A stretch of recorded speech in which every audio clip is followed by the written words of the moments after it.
오늘 저희들 함께 보실 하나님 말씀은 민수기 26장 63절에서 65절입니다. 민수기 26장 63절에서 65절 제가 봉독해 올리겠습니다. 이는 모세와 제사장 엘르아살이 계수한 자라. 그들이 여리고 맞은편 요단가 모압 평지에서 이스라엘 자손을 계수한 중에는 모세와 제사장 아론이 시내 광야에서 계수한 이스라엘 자손은 한 사람도 들지 못하였으니 이는 여호와께서 그들에게 대하여 말씀하시기를 그들이 반드시 광야에서 죽으리라 하셨습니다. 이러므로 여분의 아들 갈렙과 눈의 아들 여호수아 외에는 한 사람도 남지 아니하였더라. 아멘. 모세는 두 번에 걸쳐서 백성들을 계수했습니다. 처음에는 광야 40년 생활을 시작할 때 아론과 함께 했고, 두 번째는 엘르아살과 함께 했습니다. 본장에 나타난 인구조사는 그 두 번째 인구조사입니다. 이 사건은 이스라엘 백성이 출애굽한 지 제40년에 여리고 맞은편 요단강가 모압 평지에 있을 때 일어났던 일입니다. 하나님께서는 모세와 대제사장 엘르아살에게 두 번째 인구조사를 실시하라고 명령하십니다. 이 인구조사의 목적은 가나안 정복을 위해 이스라엘을 군대 조직으로 편성함과 동시에 정복 이후에 약속된 땅의 분배를 위한 것이었습니다.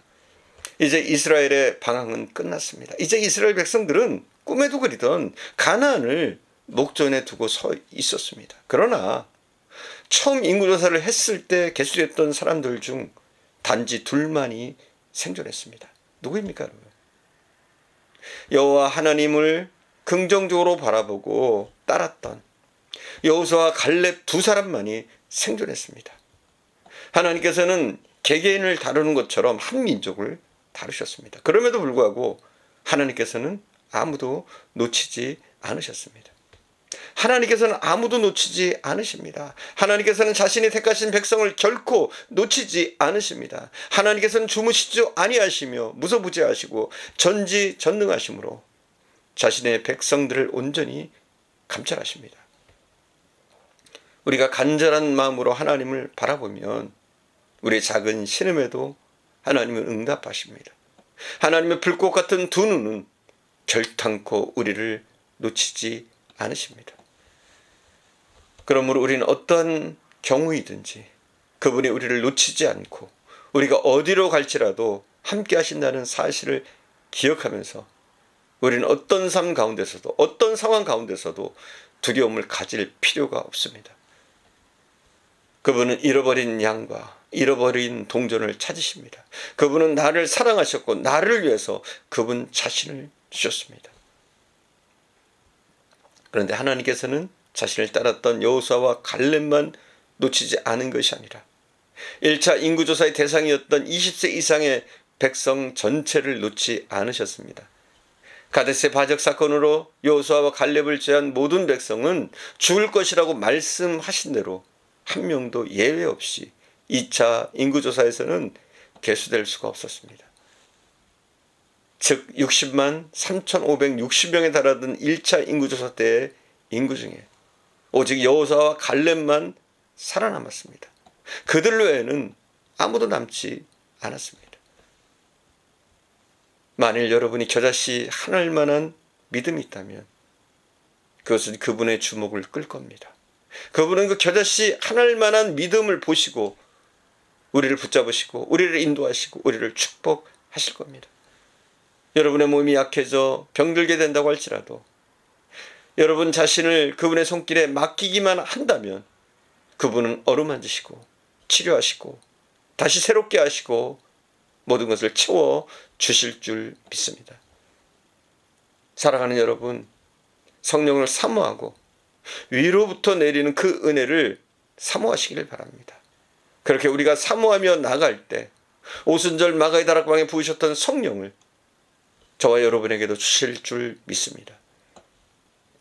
비록 여러분이 그 옛날 양을 치던 무명의 소년 그 다윗만큼이나 형제도 부모도 인정해주지 않는 연약한 자라고 할지라도 누구도 알아주지 않는 무명이라 할지라도 성령이 주시는 은혜의 선물이 여러분의 머리 위에 떨어질 것입니다. 하나님을 따르지 않았던 모든 사람은 죽었지만 하나님을 따랐던, 하나님을 믿었던, 하나님을 바라봤던 여호수아와 갈렙은 살아남아서 가나안 땅에 들어갈 수 있었습니다. 하나님께서는 자신을 믿고 신뢰하는 자를 기억하시고 모든 상황 가운데서 지키십니다.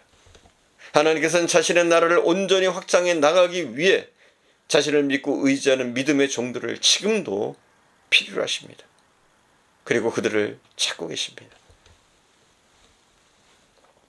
의심의 안개는 모든 것을 파멸시키지만 믿음은 보이지 않는 것을 보이게 만들고 이루어질 수 없는 것을 전능하신 하나님의 도우심으로 아름답게 이루어 갑니다. 믿음은 인간과 하나님을 연결시키는 끈이며 자연과 초자연을, 이 땅과 하나님의 나라를 연결시키는 밧줄입니다. 믿음이 없이는 하나님을 기쁘시게 할 수도 없고 하나님의 마음에 남아 있을 수도 없습니다. 사랑하는 여러분, 다시 한번 우리를 돌아봅시다. 하나님께서는 오늘도 우리를 감찰하고 계십니다. 오늘 우리의 모습이 과연 하나님 보시기에 어떨지 우리는 늘 생각해 보아야 합니다. 하나님께서 보호하시고 인도하셔서 가나안 땅에 들어가게 하신 여호수아와 갈렙은 오직 바른 신앙, 하나님만 바라보는 신앙을 가졌습니다. 우리는 여호수아와 갈렙의 신앙을 본받아야 돼요. 그렇게 할 때 여호수아와 갈렙이 모든 환경과 역경을 뛰어넘었듯이 우리도 믿음으로 우리의 환경을 뛰어넘는 믿음의 사람이 되어주는 줄 믿습니다. 여러분, 분명한 것은 하나님은 믿음을 기뻐하십니다. 믿음 없이는 하나님을 기쁘시게 할 수도 없고 영원한 기쁨의 삶을 누릴 수도 없음을 기억하고 우리가 바른 믿음, 신실한 믿음, 오직 하나님만 바라보는 그런 믿음을 가지려고 힘쓰고 애써야 될 줄 믿습니다. 기도하겠습니다. 사랑하는 주님, 여호수아와 갈렙만이, 수많은 사람 가운데 하나님을 바라본 갈렙만이, 하나님을 인정하고 하나님을 믿고 하나님을 진정으로 신뢰했던 여호수아와 갈렙만이 가나안 땅에 들어갔습니다. 사랑하는 주님, 우리도 여호수아와 갈렙처럼 신실하게 어떤 상황 가운데서도 하나님을 의지하게 하시고 하나님이 이루실 것을 믿고 하나님이 함께 하시는 것을 믿고 더욱더 하나님을 붙잡는 저희들 되어지게 하시기를 원합니다. 사람을 따라가는 것도 아니요, 내 정력과 내 생각을 의지하는 것도 아니요, 오직 성령의 인도하심을 따라 하나님의 뜻이 무엇인지 늘 분별하게 하시고 오직 하나님이 기뻐하실 것이 무엇인지, 내가 지금 사는 이 삶이 하나님을 기쁘시게 해드리고 있는지 늘 바라보면서 우리가 하나님을 기쁘시게 하는 삶, 하나님께 영광 돌리는 삶을 살아갈 수 있도록 축복하옵소서. 오늘도 함께 하심을 감사드리며 우리 구주 예수님의 이름으로 기도드립니다. 아멘.